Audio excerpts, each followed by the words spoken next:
Graham Day here at Agents of Geek and Fortress of Geek. I was at Eirtakon and I got to meet a lot of cosplayers, a lot of fantastic artists, and yeah, we just had the general chats and a lot of nerdy fun. So, enjoy. I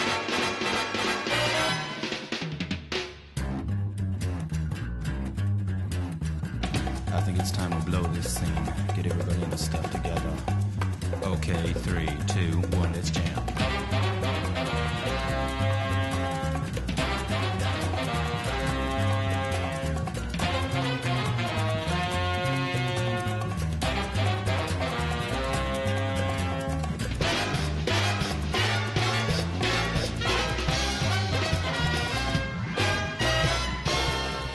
So I'm here with Joe, and we're talking about some of the marvellous replica swords that he's designed.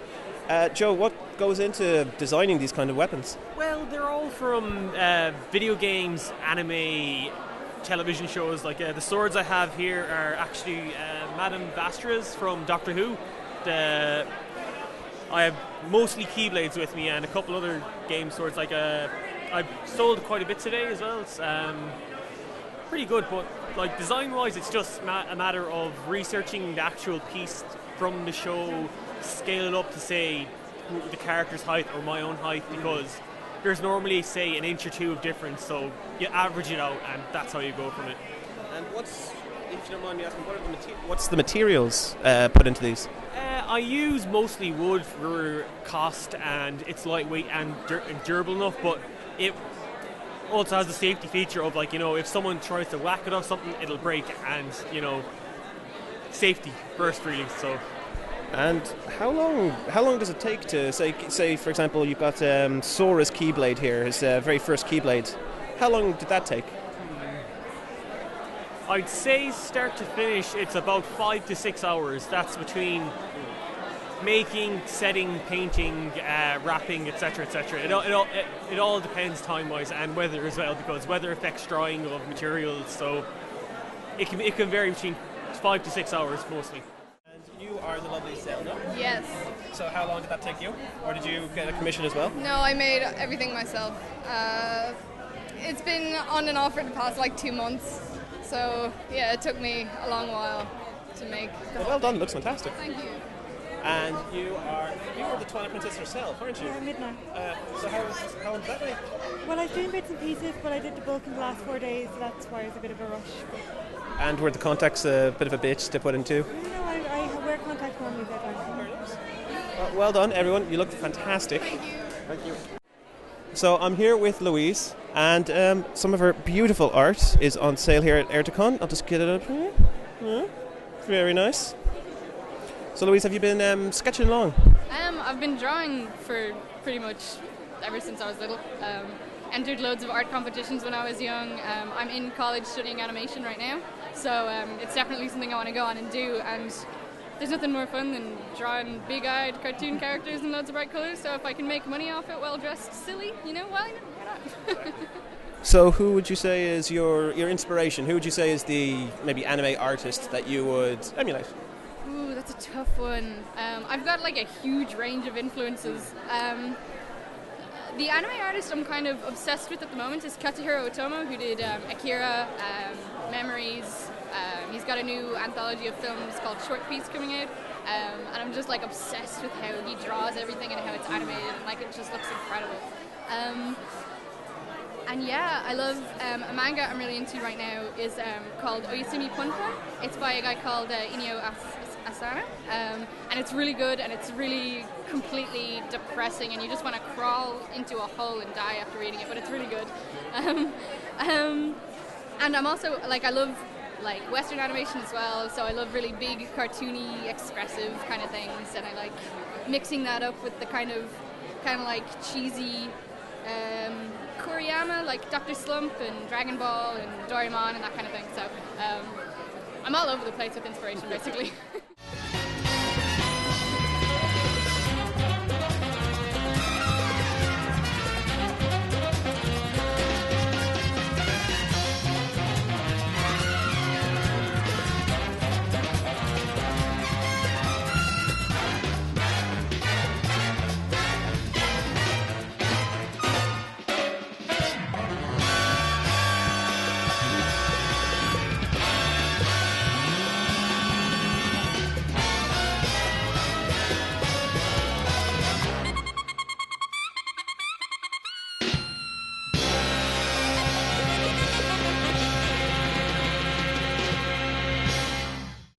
Right, so when I was at Eirtakon, I got to interview Ricky, or Riddle as she's known in the cosplay community, and got a little bit about her career, how she began, and then we just kind of geeked out. So here it is, and I hope you enjoy. But I love RPGs. Right. I love Tales of Zillia and that? Yes.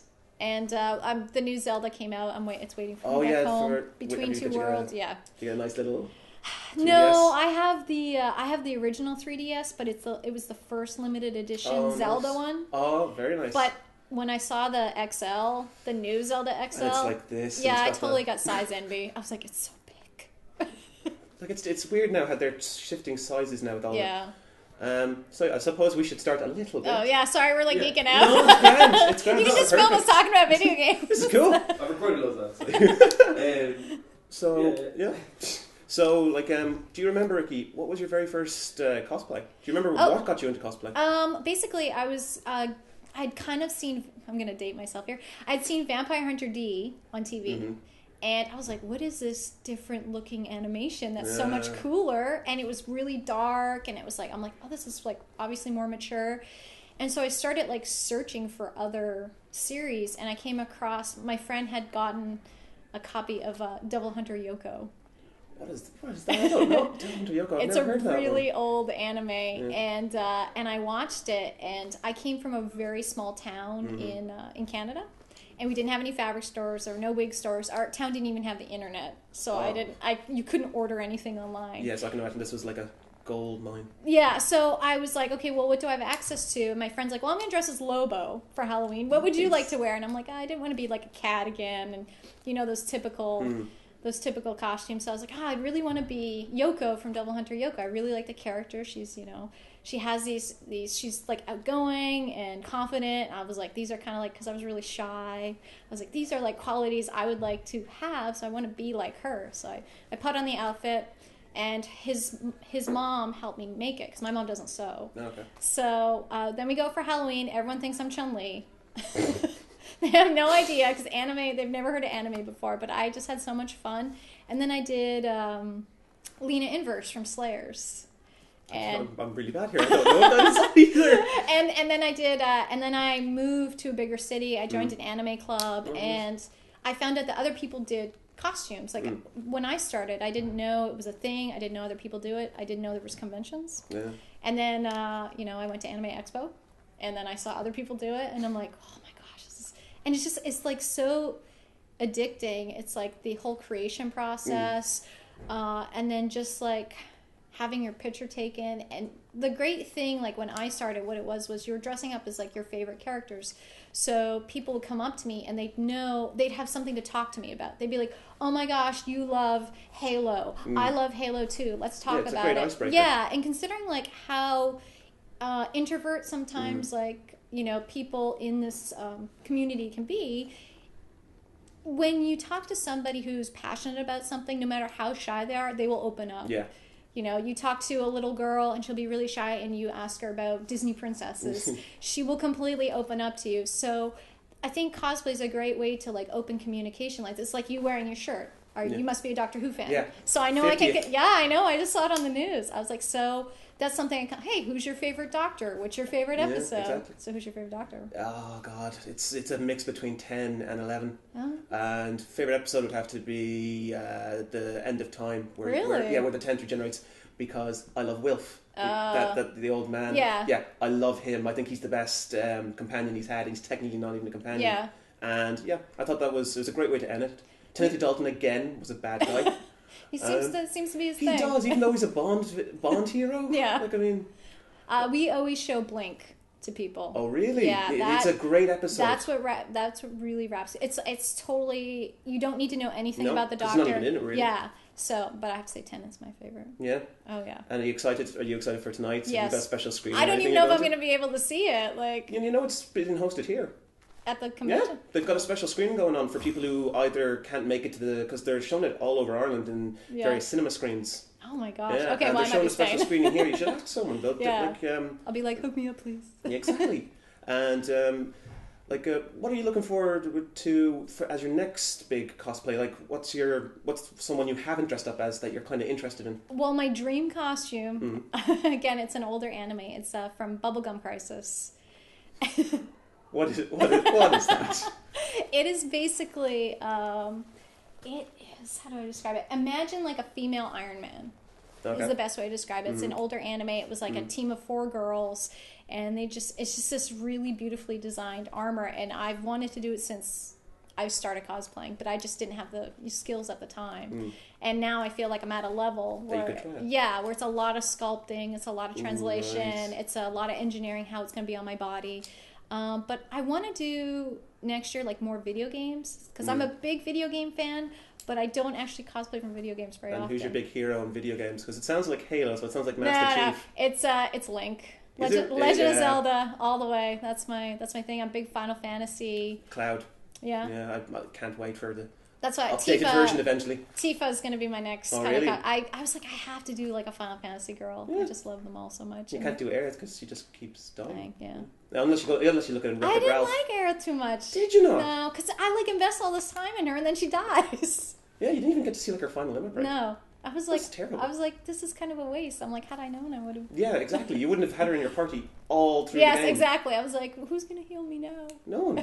It's like you lose a massive chunk of your life there. Yeah, exactly. So then, have you ever dressed... So, what's been your favourite one to dress up as? Because it seems like the Rocketeer... Because you've dressed up as the Rocketeer a fair bit. So, is there a mainstay that maybe people would know Riddle as, mostly? The Wasp is very... with the gold You've got both armor. versions. Yeah, I just recently did the classic one with the helmet. Yeah. I'm like a latex condom. Because it's like a latex hood, a latex bodysuit, a leather jacket. And then the little, and then the helmet. It's like the only thing exposed is my face. So it's hard to turn? No, it's actually pretty comfortable. It's just, I feel like, you know when you're at a club and you just, everything is amplified, but you can't make anything out? Because I have the latex hood and then the helmet. And then I'm like, what? So the other version must be much better. Yes, it's much more comfortable. And then I would say Wasp, Rocketeer, and personally I love wearing Snow White. Oh yeah, you're with the apple. That's very good. You must was it Photoshop that apple? No. I just have very small hands. Well, very wee hands. I'm into like the color of the apple is very strong, very. Oh, it's a fake apple. Oh, is it? Yeah, and little kids they'll call you out on that. I'll be like, "Do you want to hold the apple?" They're like, "It's fake," and I'm like, "Geez, I'm sorry." Yeah, they can be devastating. Yeah, they're so honest. So you love Snow White. So what do you think? Have you been watching Once Upon a Time? Are you a fan of that? Yeah, actually, I got into it. Because I'm a big fan of the comic book Fables. Oh yeah, have you played the game yet? No, I've heard really good things about it. Really? Yeah, it's amazing. He plays Bigby, the wolf. the big bad wolf. He's amazing. Oh, I'm gonna have to try it. I'm just like so backlogged on video games. Yeah, I know. It's a bad time to be a gamer, kind of. Yeah, and a good time. I remember like putting like 99 hours into stuff where it would just stop, and you're like, oh, maybe. Like I put like 70, 80 hours into Final Fantasy 7. Yeah. I mean, that was grand. Now like hunting down the chocobos. And yeah, the black exactly. one, To get and the green. Yeah. You gotta mate them. I mean, that taught you life lessons. Yeah, that was like sex ed through video game. Oh god, that was worrying. That's right, kids. Woo them with carrots.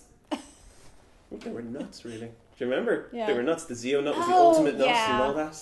I just remember you're always feeding them carrots in other games. Oh yeah. Oh, what were they called? Galoshial greens. Green galoshial greens. Oh. Yeah. I don't even know looked like it. I just called it a carrot. It was weird. It was weird. And then Final Fantasy just kind of fell. I didn't mind 9. Actually, I enjoyed 9 was great. 9 really felt like US 3. Yeah. 10 was great. Yeah. 10 was great. 10 was 10 great. 2 was kind of when they started. Yeah. Charlie's Angels. Oh. Oh yeah? I'm sure we have more time. Hopefully I'm the best interviewer, so maybe. Until the other person shows up. Exactly, we should do that. Yeah. So yeah, like, how have you found in Ireland? Have you had your first Guinness yet? Yes, I went to the Guinness. Oh, did you? Yes. And what do you think? Acquired taste? It's alright you can say it. I'm just not a big beer drinker. I mean, it's I've had sips of Guinness, and it was the best Guinness I've ever had. And I finished my pint. And what was funny is some guy stole when you pour your pint, some guy stole my pint. He like stole it and like ran out, and the brew lady like chased him. Because I came back and I'm like, why? Where's... Was he like a fan and hoping to sell it on no, eBay? No, he was like, he didn't pay to pour a pint. Oh. He was just in the room taking pictures. Yeah, and he wasn't in our group, so I got to pour a second pint. So I had a lot ahead on that one. Yeah, did you wait first? Yes. Because I've seen some people who like come over and they don't wait for it. Yeah. They don't wait for it to turn black.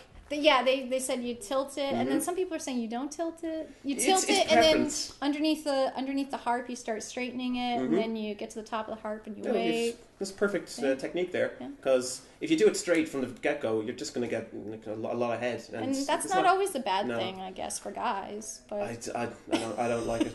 I don't like it, no. But no, it was, and then the bar was upstairs. Oh yeah, it was amazing with the view. So. Yeah. So what else are you planning to do before you leave? Trinity. Oh, yeah. And I'd like to go see some nature castles, Phoenix Park. ruins. Phoenix Park is it's close-ish by. Yeah. It's the closest park. Yeah. And then going up to the highest bar. Oh, in the the mountains. Fox's Pub. Yeah, I've been there. It's great.